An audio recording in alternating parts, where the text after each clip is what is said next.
আর 2টি মাস পরে আমার ভবিষ্যৎ শুরু হওয়ার কথা ছিল রে ভাই, আমার ভবিষ্যৎ শেষ। ডিসক্লেমার।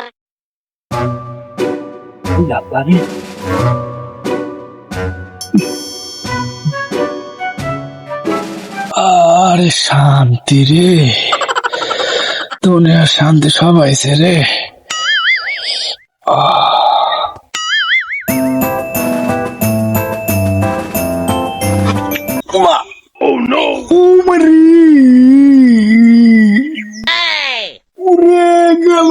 গেল রে, সব গেল রে। বাপরে, রোদের ভোল্টেজটা একটু কমাইনি, বেলা গৈরি কোনটা গেছে। কিডারে উঠেছে এ মল রে, কে রে? হায় রে, তো আমারই ভাই রে। কি হয়েছে ভাই, তো কি হয়েছে? পেটে বেদনা নাই, ধরবো কি হয়েছে? ও শালা, আমার ভবিষ্যৎ আটকে গেছে, আমার সম্পদ আটকে গেছে।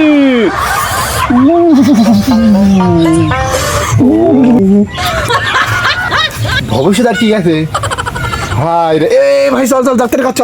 ও ভাই, তোর এই ভবিষ্যৎ আর কি আছে? আগে কবুলে কৃষ্ণ রে, গেছে রে, সব ডাক্তারের কাছে। হায়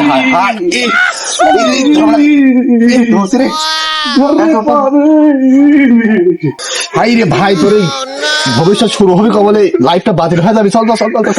আর 5টা বছর আমার পিছু যাবে ভাই। আর 2টি মাস পরে আমার ভবিষ্যৎ শুরু হওয়ার কথা ছিল রে ভাই, আমার ভবিষ্যৎ শেষ।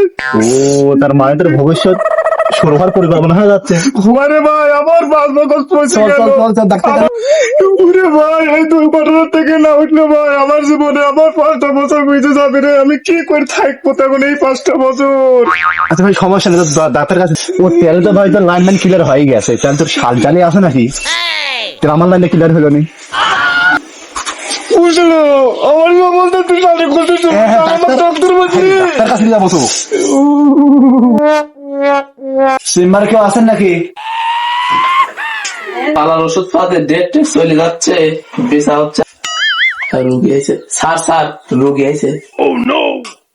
তুমি কার বাদ যাচ্ছ? তাড়াতাড়ি রিসিভ করলে আসো। হে, তুমি আমাকে জিজ্ঞাসা ওকে, তাড়াতাড়ি রিসিভ করলে আসো যত্ন সহকারে। তাছাড়া আবার অন্য ক্লিনিকে চলে যাবিনি, আমার চেম্বার এমনি ফাঁকা। যাও, এই একটার উপর বিজনেস করলে হবে। যাও, তাড়াতাড়ি আসো, রিসিভ করলে আসো। কি হয়েছে? ও সারা ডাক্তার সবাই অন্ধকার হয়ে গেল, কি হয়ে যাবে পড়াশোনা।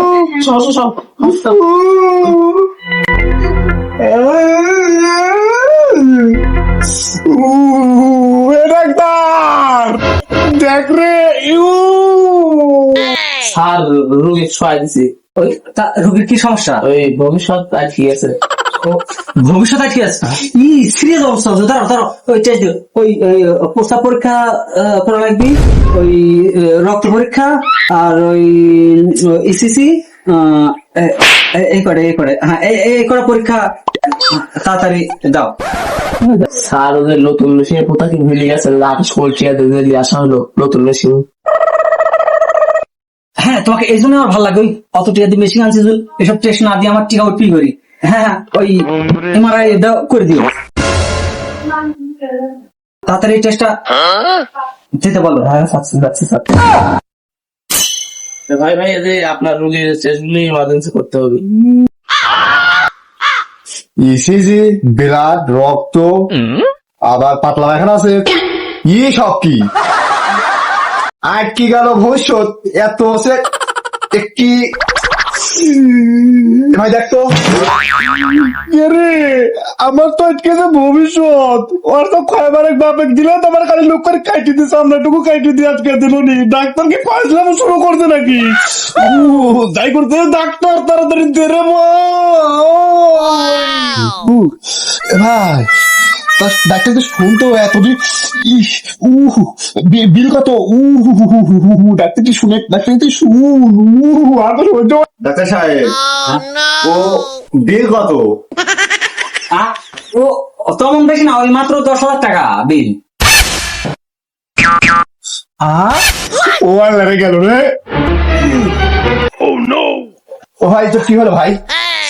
ভাই তুই মরিস যা করিস, এই যে গাড়ি ভাড়া কোন তার পৌঁছে দিছি ওই দিয়া মরিস এই এই ওটা এই কি রে এই এই ফিট খাইছে ওই আমার ভিজিটটা আগে তাড়াতাড়ি নিতে বলো। ওই ফিট খাইছে পরে, আমার ভিজিটটা আগে। বাবা, ভিজিট ছাড়া তো রোগী দেখাই উচিত হয়নি আমার। আমি দেখতেছি ফিট খাইছে, কিরকম করে খাইছে। হ্যাঁ ডাক্তার ভিজিট চালো নাকি? আমার এইটুকু সমস্যা, ইটেস উটেস সামান্য এইটুকু জিনিসের জন্য 10,000 টাকার ব্যবস্থা, আবার একটা রুগী মরে যাচ্ছে, ঈদের দেখার নামে খোঁজ নাই, কয় যে আবার ডাক্তার ফিস দাও। এটা কি বাংলাদেশের অবস্থা? ডাক্তারের মাকে বাপ। হ্যাঁ রে ভাই, এর বাংলাদেশের আসলে ডাক্তারের বর্তমান অবস্থা না, এই অবস্থা ভালো লাগলো না। হ্যাঁ, এই ডাক্তার, এ নরসন ঠিক আছে, তুই ঠিক আছে রে? এই হারামজাদা ডাক্তার। আরে ভাই ও ভাই তুই ঠিক আছে? আসলে আমাদের ডাক্তারদের দুর্নাম এ কারণেই হয় যে সামান্য একটু প্রয়োজনে আসার কারণে এই এতগুলা টেস্ট দেওয়া সাধারণ মানুষজন আসলে কি পারে যে চলবে, এটা আসলে ডাক্তাররা ভাবে না। আর ডাক্তারে কি বলবো, এই বড় বড় যারা ক্লিনিক দিয়ে রাখছে তারা হলো একটা ডাক্তারের বাজেট দিয়ে রাখে যে এত টাকা বিল করতে হবে, আর ডাক্তাররা নিরুপায়, এই জন্য এতগুলো টেস্ট দেওয়া।